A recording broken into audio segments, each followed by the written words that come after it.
Everyone has moments in life they can't just stop thinking about. They can be embarrassing things, like that one time you face planted in front of a group of teenagers, or something amazing like the first time you hosted your family for the holidays.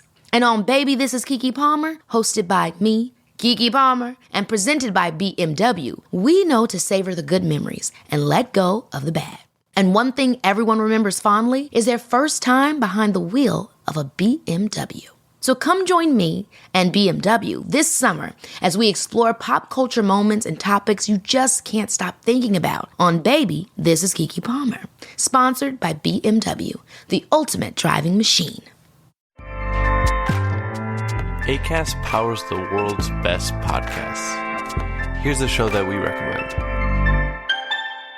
What is The Briefing Room? It's a behind-the-scenes look at how the criminal justice system works and the lives of the people within that system. If you love true crime, well, these are the real people who do the job every day of making sure justice is served. Hi, I'm Detective Dave.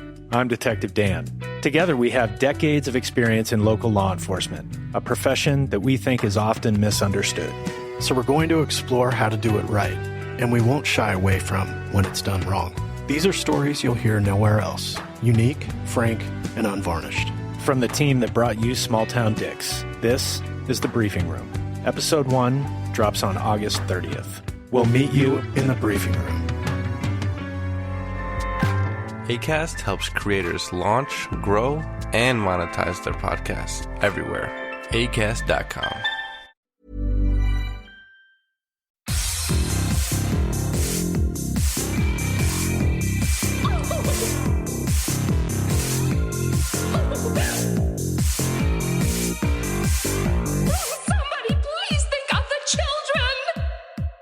And welcome back to Little Cuts, our weekly minisode where we dig into the things that we've been watching recently. I'm Terry. And I'm Mary Beth, and I can't stop staring at my cat's exposed nipple that is just staring right at me while she's... Oh. Paint me like your French ladies. I'm sorry. I looked over at the wrong I was moment. wondering what had your attention. It's me, Susan. Because you are hyper-focused. Yeah, it's just a nipple just staring at me. Anyway, this week...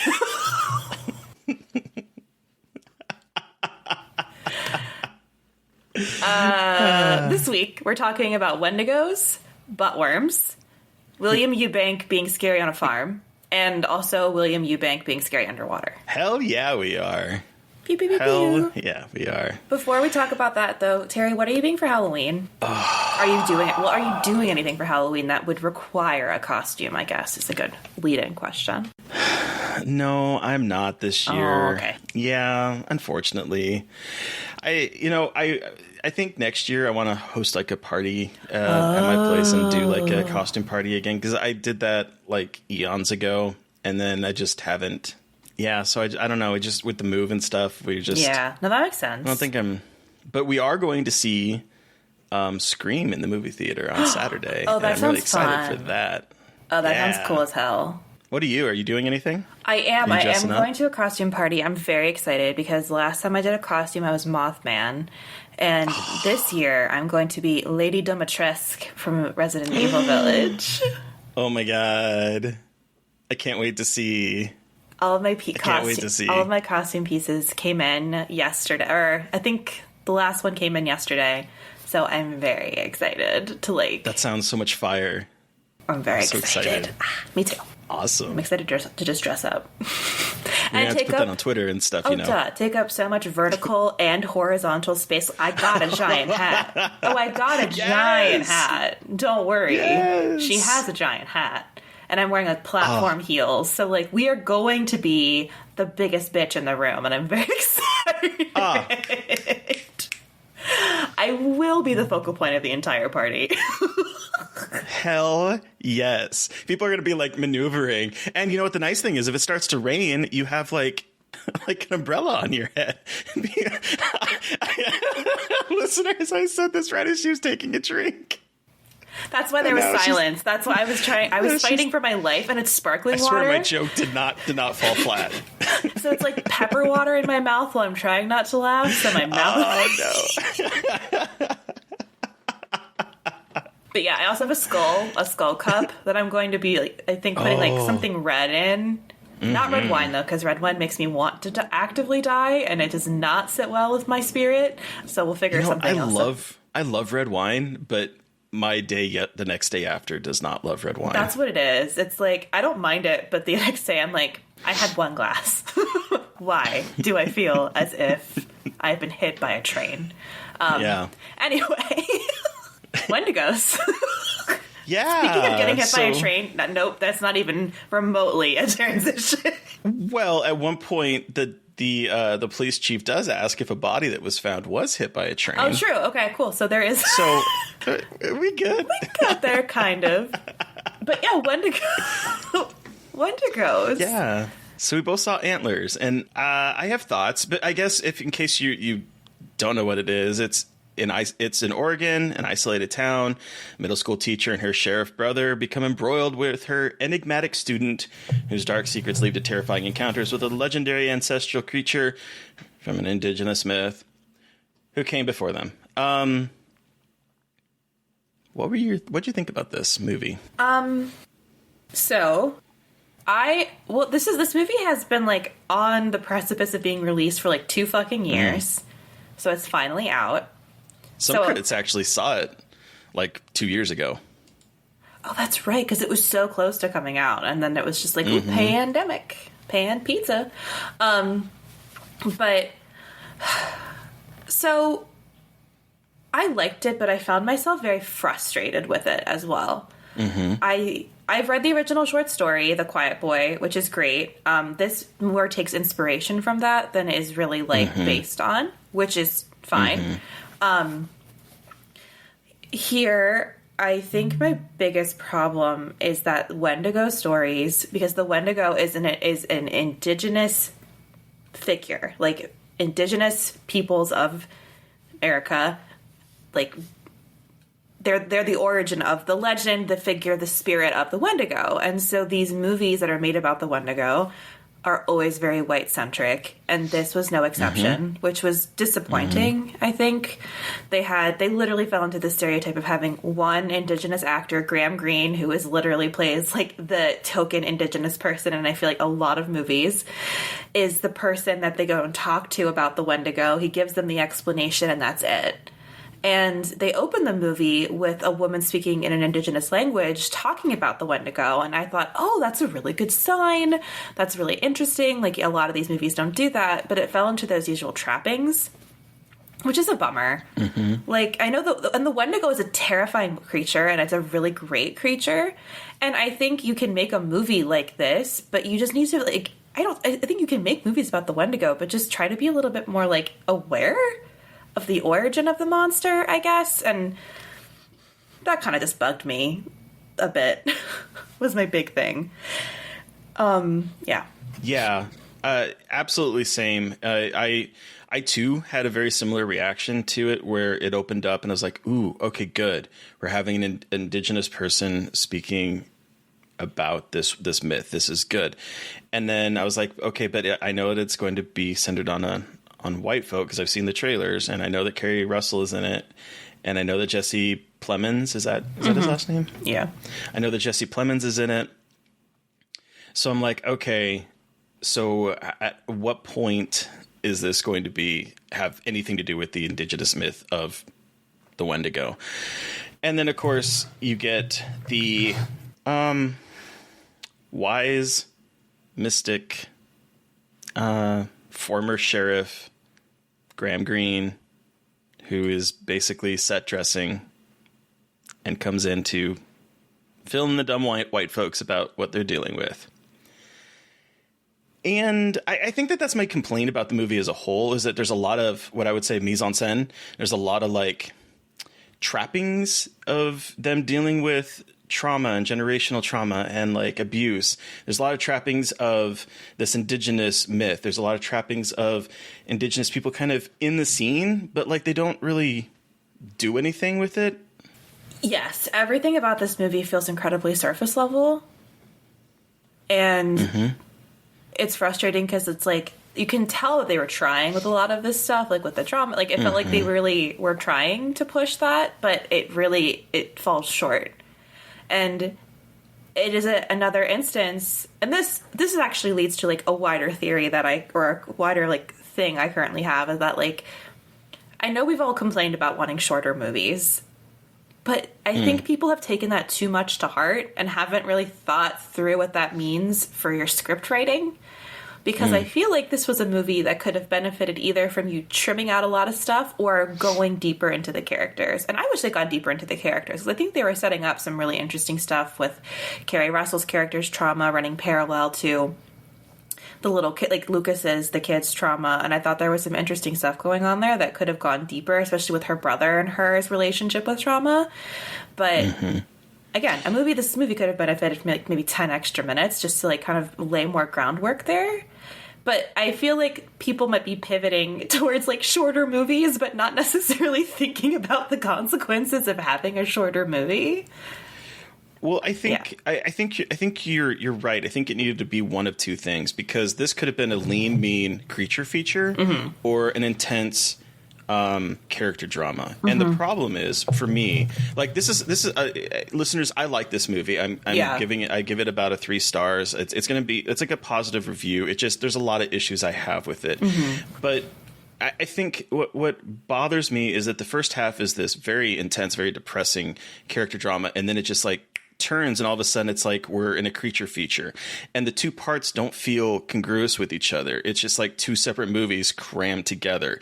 And I feel like I don't know if it was, they needed to punch it up, and they wanted not to, just be a character drama or whatever the case may be. It feels like there's 2 different kinds of movies at play here. And I do think either one, slimming it down and making it a terrifying Wendigo creature feature, or 2, allowing it to percolate a bit more, like you said, I think probably would have benefited this a little bit better. Yeah, and, like, Personally. the creature design is badass. Like, there's this. Oh, it's great, and it's fun. It's not fun's the wrong word, because it's pretty sad. It's really really this sad. movie's depressing. It's really dour. It's dour, like it is, which is quite impressive for a movie that I've actually been seeing a lot of ads for, like, on the streaming services that I use, and so it is. I think what it is exciting that it's being made into a bigger, like, kind of like bigger horror release this year. I think that's actually pretty cool. I just kind of wish they had pushed a little bit harder on the story. Yeah. But yeah, I did enjoy it. I think it's a great Halloween movie. Like, it's gross, it's creepy, and it goes a lot deeper than just, like, a surface level creature feature. You'll feel sad afterward, but it's depressing. It's good. But it's well acted. I just don't think it lands at the ending as much as, like, the movies that it wants to be. Like, this falls in, like, the same ilk, I would say, as, like, trying to do kind of a Babadook, or, like, trying to be that kind of level of exploration. And I just don't think it lands in the last 5 or 10 minutes with the kind of oomph that they want it to. Yeah, I think it has a lot to do with the fact they didn't dig into some of the characters I think they wanted you to have more emotional connection to at the end. And I was like, that bad move, my friend. Bad move. Yeah. In my mind, but yeah. But again, I like the movie, y'all. I definitely recommend going to see it. I guess it's frustrating because it feels like it's, like, just a few steps closer to. I know. It would have been like a 4-star movie or more. And for me, it's solidly a 3. Yeah, that is the problem, where you could see where it could have been better.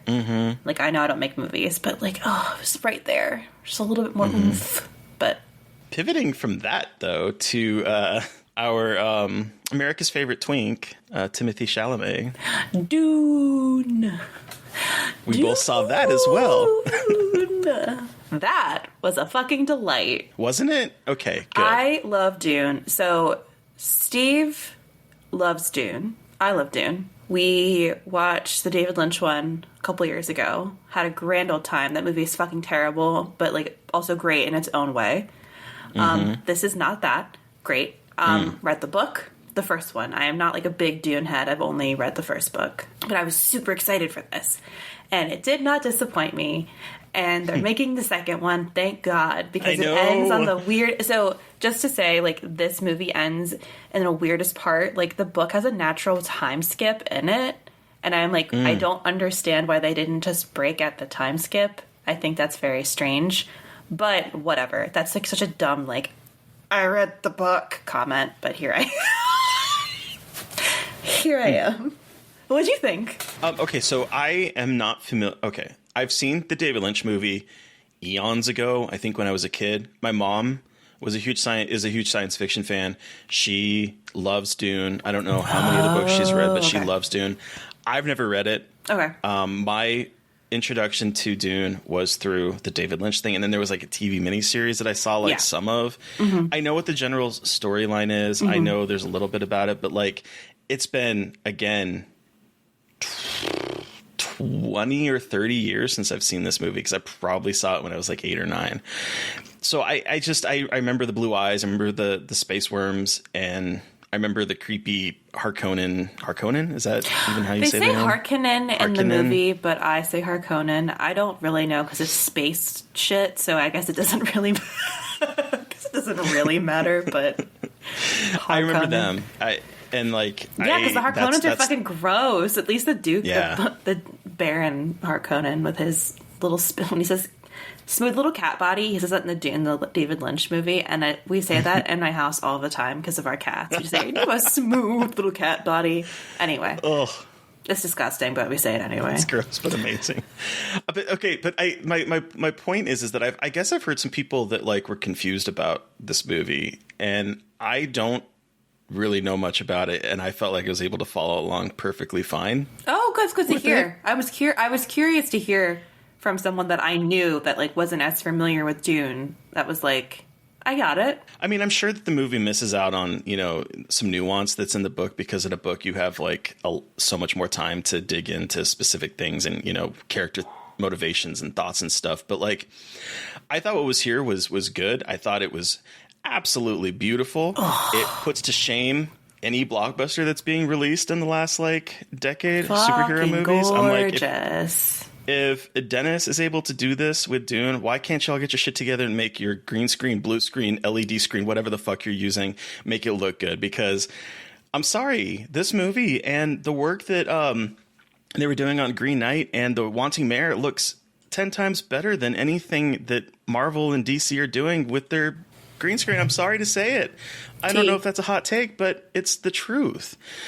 And I'm just watching this going, I cannot tell if they film this in a desert. I cannot tell what part of this is real, what part of it is not. I cannot tell any of it. And that is what I love. Yeah, Steve and I had the same conversation of like, oh, I wonder where they filmed this. Like having a hard time distinguishing between like on set versus on a soundstage. And Denis Villeneuve plays with scale in such an incredible way. Like he establishes a sense of scale so well. Like you really understand like the scope of the world and the size of these spaceships and how tiny people are in comparison to like the rest of the environment, which is a huge part of Dune. That I know that some people were like, they didn't get as much into these issues with water because there's a huge environmental message in Dune about water conservation. And they didn't go into it like super deep in this one. So we'll see if they do that in the next one. But like you do get this really good scale of like environments and the size of these environments and what people think they are versus what they are in nature, which I think is what's really cool with like the sandworms, because the worms in this are huge, like obviously huge, and they have these giant butthole looking mouths like full of teeth. And I just think that Villeneuve plays with that scale so well. Like you really get a sense of like how vast these worlds are and how big everything is, and it has this epic feeling to it that I think it's hard for a lot of people, especially in like these big fantasy sci-fi epics, to really grasp, but he does it so fucking well. And he does it well in all of his movies. Like he's so good at scale in his films. And that's something like I didn't know how much I appreciated until I watched Dune and was like, oh my god, like taking my breath away with some of these moments. I mean, also it has Oscar Isaac spitting.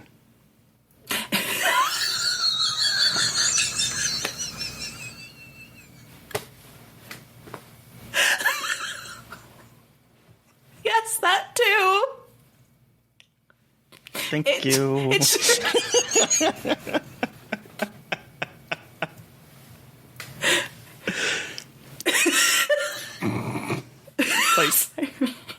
Yep, it does. It does have Oscar Isaac spitting in it. I have never been so turned on at a meeting. Everyone in that movie is really attractive. Oh my God. And okay, Timothée Chalamet, like, I've always thought he was cute. He's not my type, but I've always thought he was, like, you know, cute. He was handsome in this. He was like, very handsome. He was very He has handsome. kind of grown into his face, into his body. I think he's probably been obviously working out because he looked shredded in the couple scenes that he is shirtless. But his face, he looks so handsome in this. And I love him. I think he's America's twink. He's a good Paul Atreides. He's definitely a really good Paul Atreides. Mm-hmm. So absolutely. Yeah, I loved it. I'm really excited for part 2. I really want part 2. And I'm excited because part 2 is going to do more with Chani, who is Zendaya's character, and then also Lady Jessica, Rebecca Ferguson's character. They're going to go more into like the women of Dune in that one.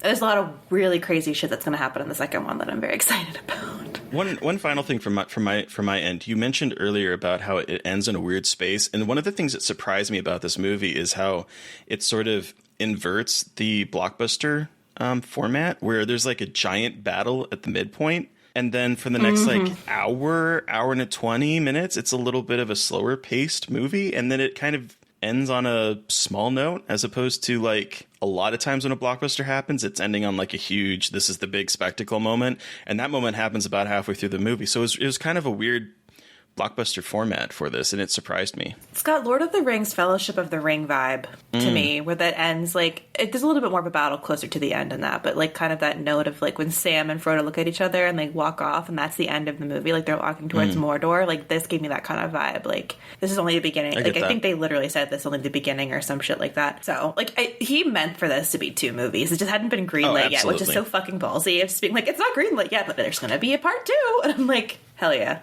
I'm glad people have turned out for it, both on HBO Max and in theaters. So yeah, that's awesome. I had a meeting on Monday, and like it was the first time I've been in a meeting in a long time where like almost every single person had seen a movie, like the same movie over the weekend, and we're talking about it. It was so cool. I'm like, I love movies. And like you didn't have, I mean, like seeing it in a theater is probably better, but like I watched it at home.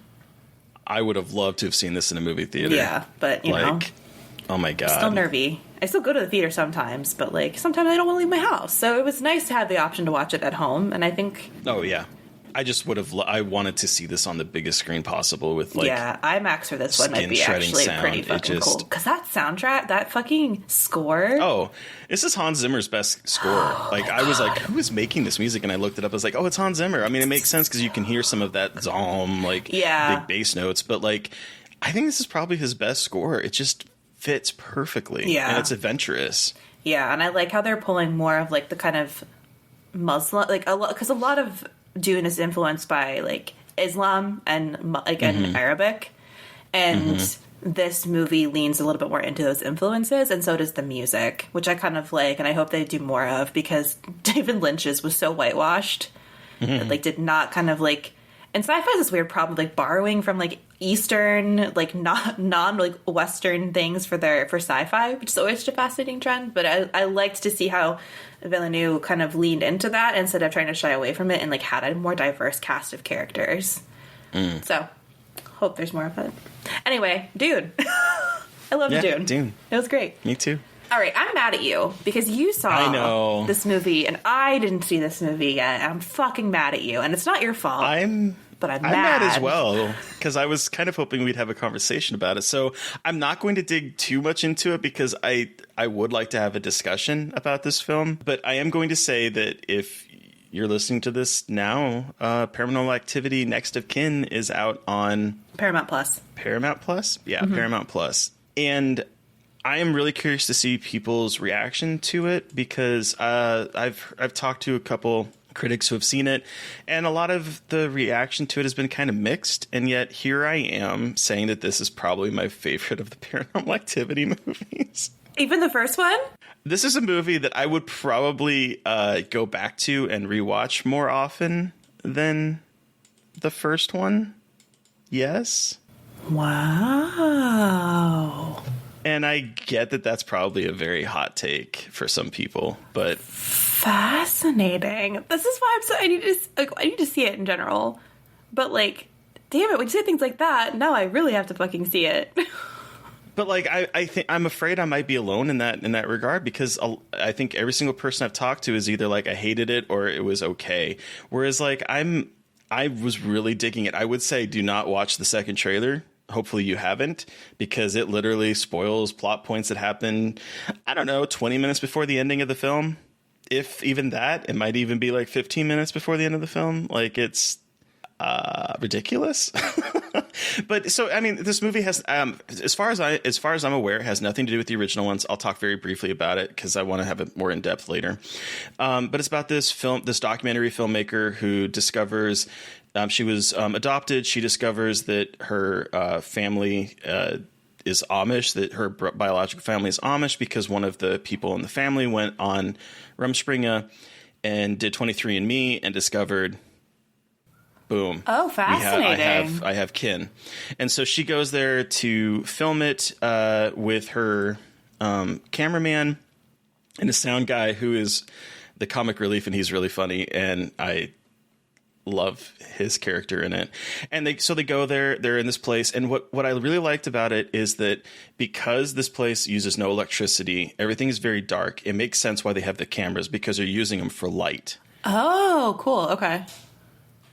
So they're using the night vision. They're using all the standard tropes, the night vision, the lights on the camera and stuff, because it is literally, if you don't have an oil lamp or a candle, it's pitch black.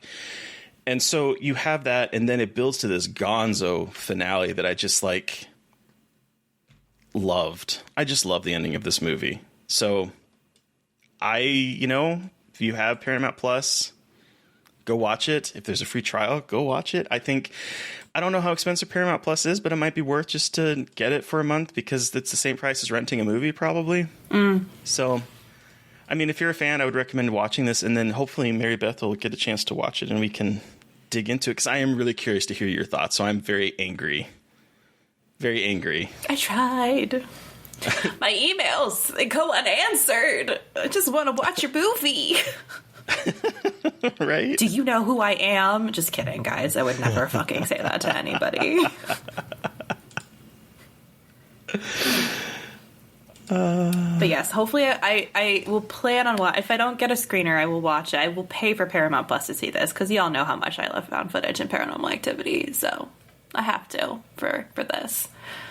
But it's directed by our boy William Eubank, who also directed another movie we're talking about today, the end of our aquatic horror journey. Completely unexpected on my part. I was watching it going, oh wait, we're talking about two William Eubank movies. The Range.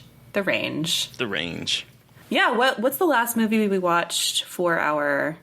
Oh, no, I guess maybe I should answer that. I don't know. Whatever. What's the movie we watched for our end of our aquatic horror journey?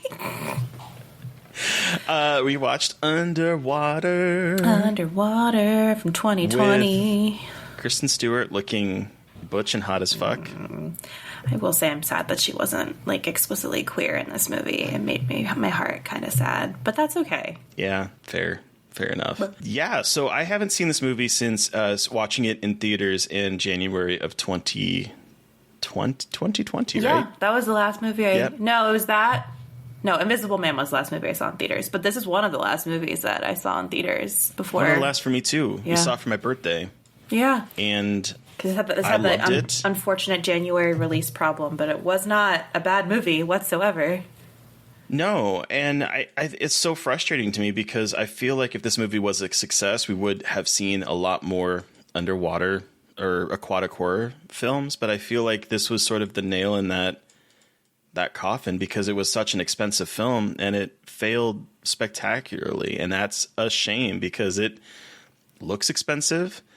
I think it's intense. I think that it is paced incredibly well. Yes. I've seen some people talk about how it's a little sad that the monsters only kill one person in it, but I think that the way the film unfolds is really good. I think it's exciting. And I feel like you don't feel that they only kill one person. You know what I mean? They're so prevalent in the movie that it doesn't feel like, oh, we didn't get enough creature. There's a really good amount of the creatures in this. It's just not, ripping apart, except for one person, TJ Miller. Ha ha ha. Love that. Thank God for that one. That was, God. It was a great kill, and it's a good one. Couldn't have happened to a better character / actor. But like, the part that stood out to me again was when she's walking underwater and she sees the hands waving and they're all like sleeping.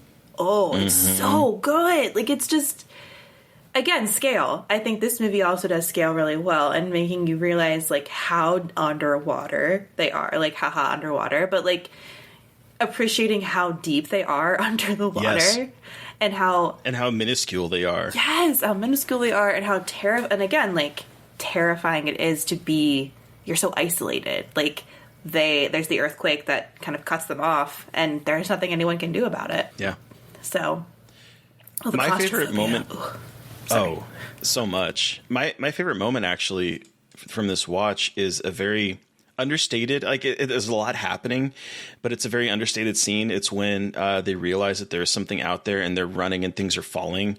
And there's like the camera kind of is focused on their exit, but up in like the top of the screen, there is this eerie, ghostly form of the monster that's sort of sitting like the little babies. Yes. That's sort of sitting there, and it's a very like shadowy, and it looks long, elongated. It looks like almost like a Slender Man type like phantom that's just sort of sitting up there. And it's such a small little detail, but it like, I rewound it because I was like, oh, that's so creepy. It's just so creepy. You do not expect to see a human-looking creature underwater without any equipment, just sort of standing there staring down at them. And it was my favorite moment. It's so good. I think they build tension really, really well in this movie, too, between, like, both the machinery failing and then the monsters. And, like, that whole... I think they strike a balance with that pretty well as well.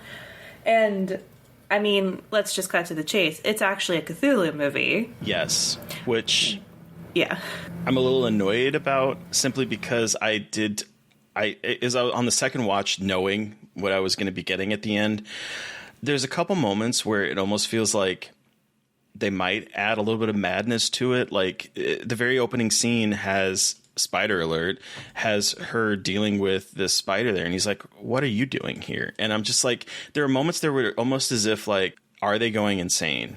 And, when you have something like Cthulhu and the kind of cosmic sense of things, are they seeing things? Like, you kind of expect that. And I was like, I really wish that they had kind of dug deeper into that. But then I found out in an interview that they sort of added in Cthulhu at the last minute. Yeah, that's what I heard too, which was really annoying to me. Because Steve is a big it's free Cthulhu person.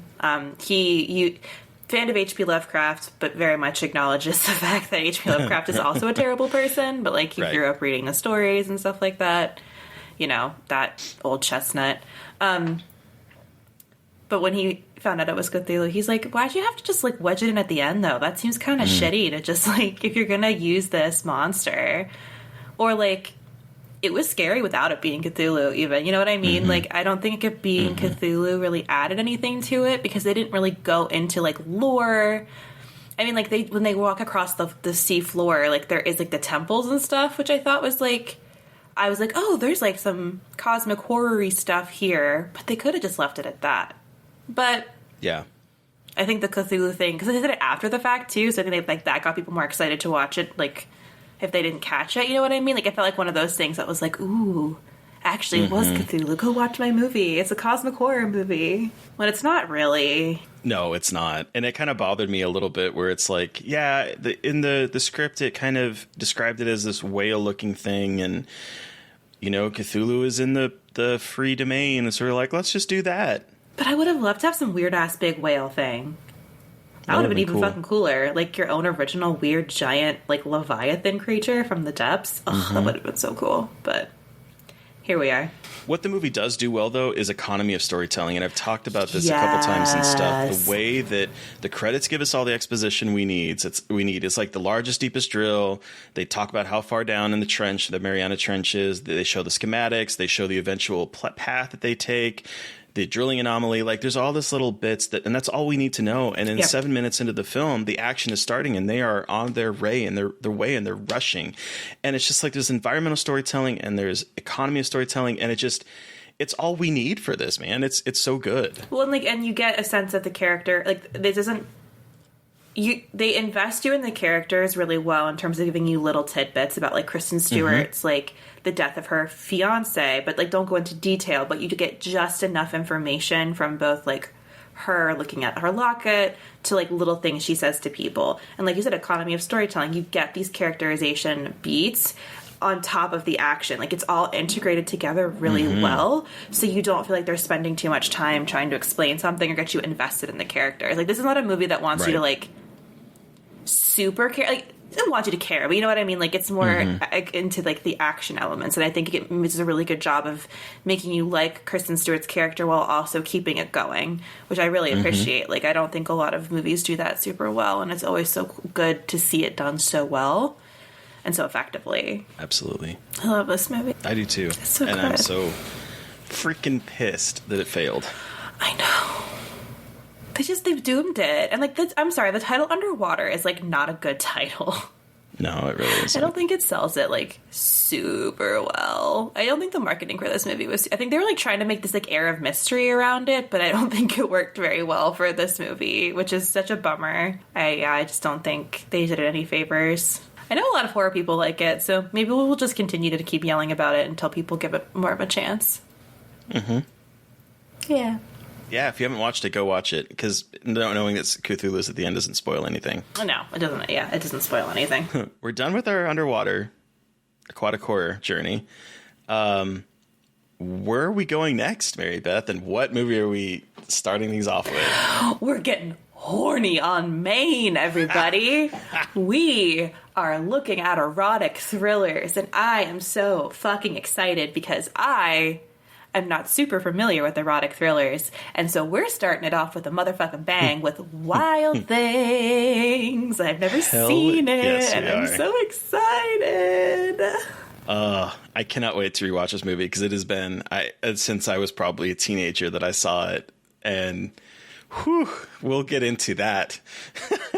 Oh, I'm so stoked. It's going to be very different. It's going to be very horny. It's going to be... I'm so excited.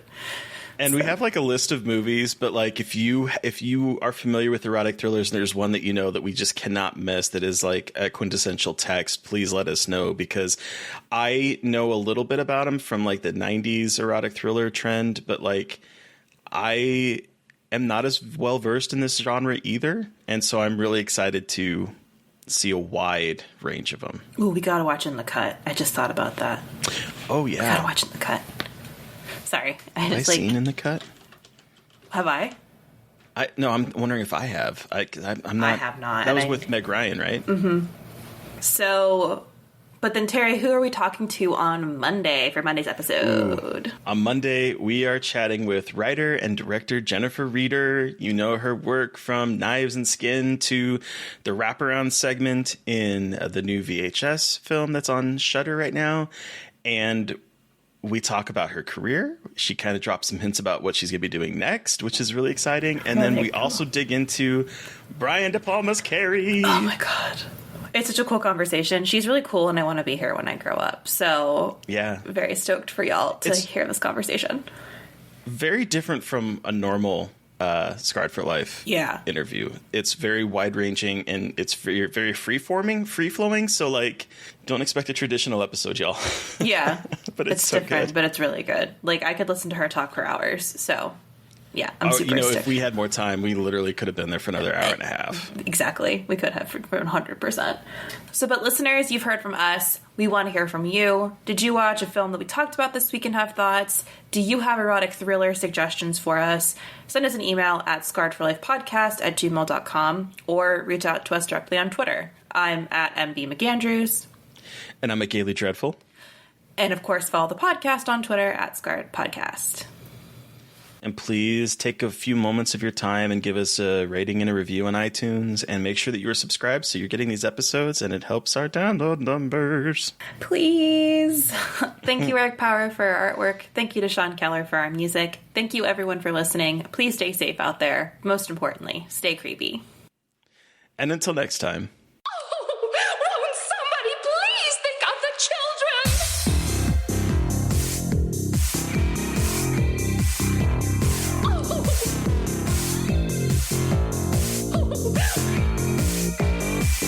Won't somebody please think of the children?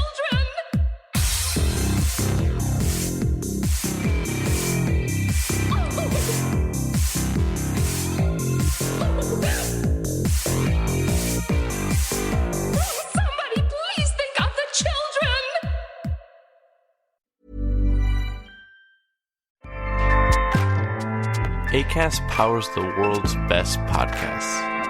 Here's a show that we recommend.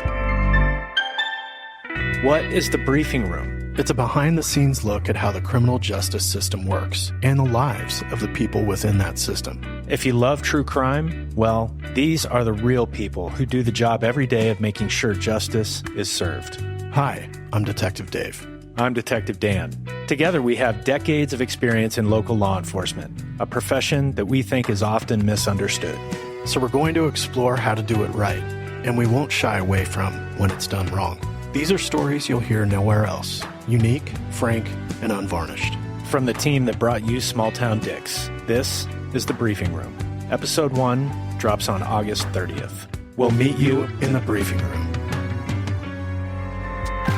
Acast helps creators launch, grow, and monetize their podcasts everywhere. Acast.com.